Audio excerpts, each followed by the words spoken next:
জামায়াতের লোক কখনো হিন্দুদের বাড়ি দখল করে না বলছেন গোলাম পরোয়ার। জানাবো বিএনপির চেয়ারম্যান হলেন তারেক রহমান। জানাবো ডিজিটাল বাংলাদেশের আড়ালে কোটি কোটি টাকার লুটপাট, শ্বেতপত্রে মিলল চাঞ্চল্যকর তথ্য। এবং সর্বশেষ জানাবো নদী অববাহিকায় ঘন কুয়াশা, শৈত্যপ্রবাহ অব্যাহত থাকার আভাস। দর্শক শুনছিলেন সংবাদ শিরোনাম, এবার জানিয়ে দেব বিস্তারিত সংবাদ। তবে তার আগে অনুরোধ থাকবে ভিডিওটিতে একটি লাইক দিন এবং কমেন্ট করে জানিয়ে দিন আপনি কোথা থেকে বা কোন জেলা থেকে আমাদের সংবাদ শুনছেন এবং দেখছেন। জামায়াতের লোক কখনো হিন্দুদের বাড়ি দখল করে না বলছেন গোলাম পরোয়ার। বাংলাদেশ জামায়াতে ইসলামীর সেক্রেটারি জেনারেল মিয়া গোলাম পরোয়ার বলেছেন, জামায়াত ক্ষমতায় এলে সংখ্যালঘু হিন্দু সম্প্রদায়ের ধর্ম, সংস্কৃতি কিংবা নাগরিক অধিকার ক্ষুণ্ণ হবে এমন প্রচারণা সম্পূর্ণ মিথ্যা ও বিভ্রান্তিকর। ইসলামের সুশাসন প্রতিষ্ঠিত হলে তা হিন্দু মুসলমান নির্বিশেষে সবার ঘরে কল্যাণ বয়ে আনবে। মিয়া গোলাম পরোয়ার বলেন, একটি মহল পরিকল্পিতভাবে হিন্দু ভাইদের ভয় দেখাচ্ছে। তাদের বলা হচ্ছে দাঁড়িপাল্লায় ভোট দিলে ধর্ম পরিবর্তন হয়ে যাবে, মেয়েরা বাইরে বের হতে পারবে না। এগুলো সম্পূর্ণ মিথ্যা কথা। আমাদের এলাকায় হিন্দু অধ্যক্ষ, শিক্ষক ও কমিউনিটি নেতারা দায়িত্বে আছেন। তারা স্বাধীনভাবে নিজ নিজ ধর্ম পালন করছেন। জামায়াত মিথ্যা মামলা দেয় না উল্লেখ করে জামায়াত ইসলামীর এই শীর্ষ নেতা বলেন, জামায়াত বা ইসলামী আন্দোলনের কোনো লোক কখনো হিন্দুদের বাড়ি দখল করে না, মিথ্যা মামলা দেয় না, জমি বা ঘের দখল করে না। বরং এসব কাজ যারা করেছে তারা গত ৫৪ বছর ধরে রাষ্ট্র ক্ষমতায় থেকেছে বলে অভিযোগ করেন তিনি। বিএনপির চেয়ারম্যান হলেন তারেক রহমান। বিএনপির চেয়ারম্যান হিসেবে দায়িত্ব গ্রহণ করেছেন তারেক রহমান। শুক্রবার ৯ জানুয়ারি রাতে রাজধানীর গুলশানে বিএনপি চেয়ারপারসন কার্যালয়ে দলের স্থায়ী কমিটির সভা শেষে একথা জানানো হয়। এক সংবাদ বিজ্ঞপ্তিতে জানানো হয়, বিএনপি চেয়ারপারসন ও সাবেক প্রধানমন্ত্রী বেগম খালেদা জিয়ার মৃত্যুজনিত কারণে দলের চেয়ারম্যান পদটি শূন্য হয়।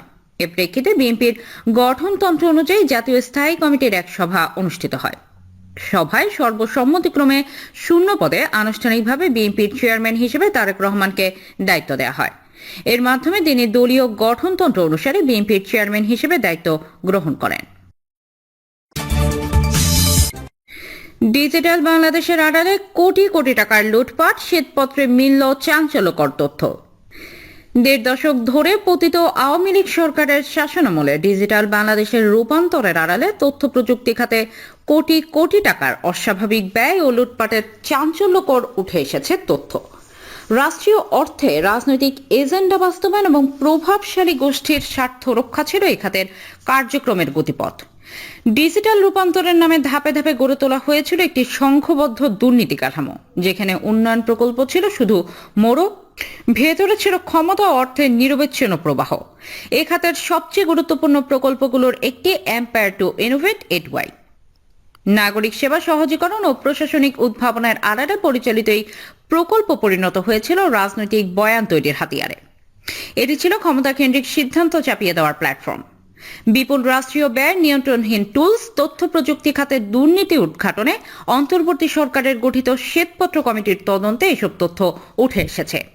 শ্বেতপত্রের তথ্য অনুযায়ী এটুআই উন্নয়ন প্রকল্প থেকে রূপ নেয় আওয়ামী বয়ান তৈরিতে অস্বাভাবিক প্রভাব বিস্তারকারী সুপার ইউনিটে, যার কর্মকাণ্ড ও আর্থিক ব্যয় দীর্ঘ সময় ধরে ছিল নজরদারির বাইরে।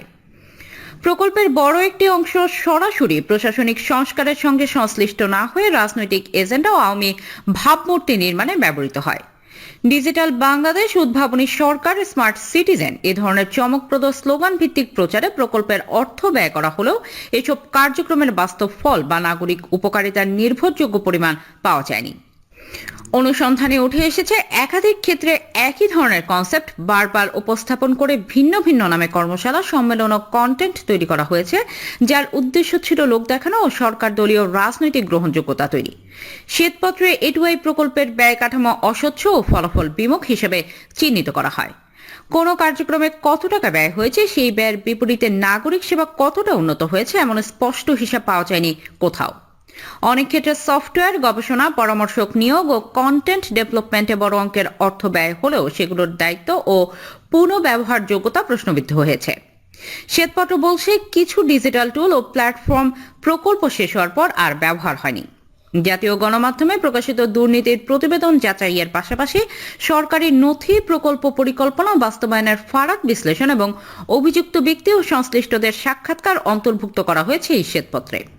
শুধু অভিযোগের তালিকা নয়, বরং রাষ্ট্রীয় ব্যর্থতা ও জবাবদিহিহীনতার একটি প্রামাণ্য দলিল। ডিজিটাল রূপান্তরের নামে সরাসরি আওয়ামীর রাজনৈতিক কর্মসূচি বাস্তবায়নে রাষ্ট্রীয় কোষাগার থেকে হাজার হাজার কোটি টাকা ব্যয় করা হয়েছে মর্মে শ্বেতপত্রের তথ্য উঠে এসেছে। শেখ রাসেল ডিজিটাল ল্যাব স্থাপন ও সিআরআই এর মাধ্যমে মুজিব ভাই চলচ্চিত্র নির্মাণে ব্যয় হয়েছে 4,211 কোটি 22 লাখ টাকা। একইভাবে খোকা সিনেমা নির্মাণের নামে নেওয়া হয় 16 কোটি টাকা। এসব ব্যয় তথ্য প্রযুক্তি খাতের কোনো কাঠামোগত সমস্যার সমাধান করছে কিনা, নাকি রাষ্ট্রীয় অর্থ ব্যবহার হয়েছে আগামী রাজনৈতিক ইমেজ নির্মাণের হাতিয়ার হিসেবে, তা বড় প্রশ্ন হিসেবে থাকলো। এতে উঠে আসে বাস্তব চাহিদা ও সক্ষমতা বিশ্লেষণ ছাড়াই দেশের বিভিন্ন স্থানে হাইটেক পার্ক ও আইটি ট্রেনিং সেন্টার স্থাপন করা হয়েছে। অনেক প্রকল্প কার্যত পরিত্যক্ত, কোথাও নেই প্রশিক্ষক, কোথাও নেই প্রশিক্ষণার্থী, তবু বিল উঠিয়ে নেওয়া হয়েছে শতভাগ। 12টি IT park, EID, EDC, idea প্রকল্প ও 4 টায়ার ডাটা সেন্টার সহ একাধিক মেগা প্রকল্পের স্বজনপ্রীতি, সিন্ডিকেশন এবং ব্যয় ছিল অযৌক্তিক। বহু ক্ষেত্রে প্রকল্পের পরিকল্পনা বাস্তবায়নের মধ্যে বিস্তর ফারাক থাকায় জনগণ প্রত্যাশিত সেবা থেকে বঞ্চিত হয়েছে। আইটি ট্রেনিং, ফ্রিল্যান্সিং ও ই কমার্স খাতে বাস্তবায়িত প্রশিক্ষণ কর্মসূচিগুলোতেও রাজনৈতিক নিয়ন্ত্রণ ও দলীয়করণের স্পষ্ট আলামত পাওয়া গেছে। আওয়ামী বিরোধী কর্মকাণ্ডে যুক্ত নন এমন নিশ্চয়তা পাওয়ার পরে ফ্রিল্যান্সিং প্রকল্পের আওতায় নির্দিষ্ট গোষ্ঠীর মধ্যে ল্যাপটপ বিতরণ করা হয়। Learning and earning development project, এলইডিপি প্রকল্প, জাল প্রশিক্ষক নিয়োগ, একই ধরনের প্রশিক্ষণ একাধিকবার দেখিয়ে বিল উত্তোলন এবং বাস্তব দক্ষতা অর্জন ছাড়াই সনদ বিতরণের ঘটনাও উঠে এসেছে প্রতিবেদনে। শ্বেতপত্রের পর্যবেক্ষণ অনুযায়ী গত 1 দশকের বেশি সময় ধরে আইসিটি খাতকে কেন্দ্র করে গড়ে ওঠা একটি সুবিধাভোগী চক্র নীতি নির্ধারণে অস্বাভাবিক প্রভাব বিস্তার করেছে। এর ফলে প্রতিযোগিতামূলক বাজার ব্যবস্থা কার্যত ভেঙে পড়ে এবং দেশীয় আইটি শিল্পের বড় অংশ রাষ্ট্রীয় সহায়তা ও সুযোগ থেকে বঞ্চিত হয়। প্রশিক্ষক হিসেবে যাদের দেখানো হয়েছে তাদের অনেকেরই আইটি বা ফ্রিল্যান্সিং বিষয়ে প্রয়োজনীয় দক্ষতা অভিজ্ঞতা ছিল না। কোথাও কোথাও একই ব্যক্তি ভিন্ন ভিন্ন প্রতিষ্ঠানের হয়ে একাধিক প্রশিক্ষণে প্রশিক্ষক হিসেবে দেখানো হয়। প্রতিবেদনে আরো বলা হয়, আইসিটি খাতের কিছু বাণিজ্যিক সংগঠনকেও রাজনৈতিক কর্মকাণ্ডে ব্যবহারের আলামত পাওয়া গেছে। লার্নিং অ্যান্ড আর্নিং ডেভেলপমেন্ট প্রজেক্টের বড় অংশই ছিল সার্টিফিকেট নির্ভর। প্রশিক্ষণ শেষে দক্ষতা অর্জনের কোনো কার্যকর মূল্যায়ন ছাড়াই সনদ বিতরণ করা হয়েছে। ফলে কাগজে কলমে হাজার হাজার ফ্রিল্যান্সার তৈরি হলেও বাস্তবে তাদের বড় অংশই বাজারে টেকেনি। শ্বেতপত্রে আরো বলা হয়েছে, এটি কোনো ব্যক্তি বা দলের বিরুদ্ধে প্রতিশোধমূলক দলিল নয়, বরং ভবিষ্যৎ নীতি নির্ধারণে স্বচ্ছতা ও জবাবদিহির ভিত্তি তৈরির উদ্দেশ্যে এই তদন্ত। কমিটি আইসিটি খাতে প্রাতিষ্ঠানিক সংস্কার, স্বাধীন অডিট ব্যবস্থা জোরদার এবং কঠোর নজরদারি বৃদ্ধির সুপারিশ করে। বিশেষজ্ঞদের মতে রাজনৈতিক সদিচ্ছা ও কার্যকর আইনি ব্যবস্থা ছাড়া এই শ্বেতপত্র অতীতের অনেক প্রতিবেদনের মতো ফাইলবন্দি দলিল হয়ে থাকার ঝুঁকিতে রয়েছে। ট্রান্সপারেন্সি ইন্টারন্যাশনাল বাংলাদেশের টিআইবির নির্বাহী পরিচালক ডক্টর ইফতেখারুজ্জামান যুগান্তরকে বলেন, আইসিটি খাতের শ্বেতপত্র প্রকাশ অবশ্যই গুরুত্বপূর্ণ উদ্যোগ। এতে বিগত সরকারের দুর্নীতি, স্বজনপ্রীতি ও অনিয়মের প্রমাণ ভিত্তিক তথ্য তুলে ধরা হয়েছে। এটি তখনই কার্যকর হবে যখন সরকারের পক্ষ থেকে রাজনৈতিক সদিচ্ছা দেখা যাবে এবং প্রাতিষ্ঠানিক ও আইনি পর্যায়ে জবাবদিহি নিশ্চিত করা হবে। অন্যথায় এই শ্বেতপত্র অতীতের অনেক প্রতিবেদনের মতো কেবল ফাইলবন্দি দলিল হয়ে থেকে যাবে। প্রিয় দর্শক, এই ছিল এখনকার সর্বশেষ সংবাদ। প্রতি মুহূর্তের আপডেট সব সংবাদ জানতে আমাদের চ্যানেলটি সাবস্ক্রাইব করে সাথেই থাকুন। পরবর্তী সংবাদ দেখার আমন্ত্রণ জানিয়ে এখানেই বিদায় নিচ্ছি। আল্লাহ হাফেজ।